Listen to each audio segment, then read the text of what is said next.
नबी सल्लल्लाहु अलैहि वसल्लम के नाम पे चंदे लेने वालों सुनो, धोखेबाजो, ये शिरक नहीं है तो और फिर शिरक है क्या?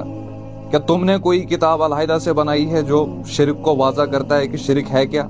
ये देखो, ये नहीं है तो शिरक और फिर है क्या शिरक? यार मुझे बताओ किस किताब में लिखा है, हम भी देखेंगे जरा। मेरा कुरान तो और कुछ यहाँ पे कह रहा है। अब तुमने पता नहीं अपनी कौन सी किताब, मनगढ़ंत किताब लिखी है, लेकिन मेरा कुरान सुनो क्या कह रहा है। और तुम्हारे परवरदिगार ने कहा है कि तुम मुझे पुकारो, मैं ही तुम्हारी दुआ कबूल करूंगा। सूरह मोमिन में अल्लाह रब्बुल इज्जत ने फरमाया, और फरमाया बेशक अल्लाह जिसे चाहता है बेशुमार रिज्क देता है। सूरह आल इमरान में अल्लाह रब्बुल इज्जत ने फरमाया अगर अल्लाह तुमको कोई तकलीफ पहुंचाए तो अल्लाह के सिवा कोई इसको दूर करने वाला नहीं।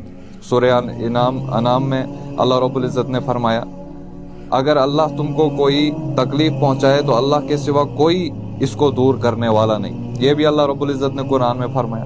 आप सल्लल्लाहु अलैहि वसल्लम कह दीजिए कि मुझे तुम्हारे किसी नफा और नुकसान का इख्तियार नहीं। सूरह जिन में अल्लाह रब्बुल इज्जत ने यह फरमाया।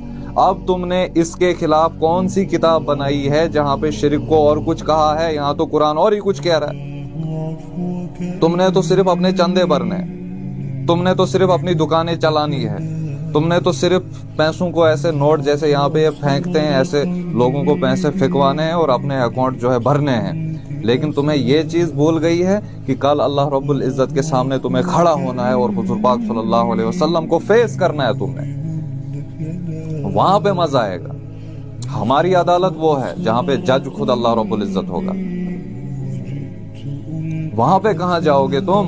और वहां पर भी अल्लाह कुरान में अल्लाह रब्बुल इज्जत ने फरमाया कि जिनको तुम मांगते हो वो मुकर जाएंगे तुमसे, कहेंगे ये झूठ कहते हैं। और सुनो, अल्लाह रब्बुल इज्जत ने जो है ऐसे ही कुरान में बहुत जगह वाजे करके बताया, जैसे यहाँ पे कि अल्लाह को छोड़कर जिन हस्तियों को तुम पुकारते हो वो खजूर की गुठली के छिलके के भी मालिक नहीं।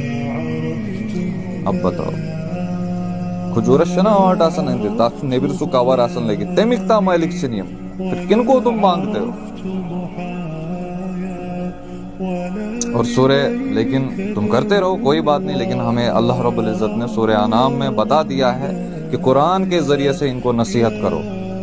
कुरान के जरिए से, ये अल्लाह रब्बुल इज्जत का हुक्म है। ये हम ऐसी शौक के लिए काम नहीं करते या तुम बोलते हो व्यूज बढ़ाने के लिए वगैरह। ये हम अल्लाह रब्बुल इज्जत ने जिम्मेदारी दी है तो हम इस काम को आगे कर रहे हैं। बाकी तुमने जो करना है करो, पूरी दुनिया खिलाफ हो जाए, पूरी दुनिया इकट्ठी हो जाए, लेकिन जो कुरान में है वही है, जो शिरक है वही है।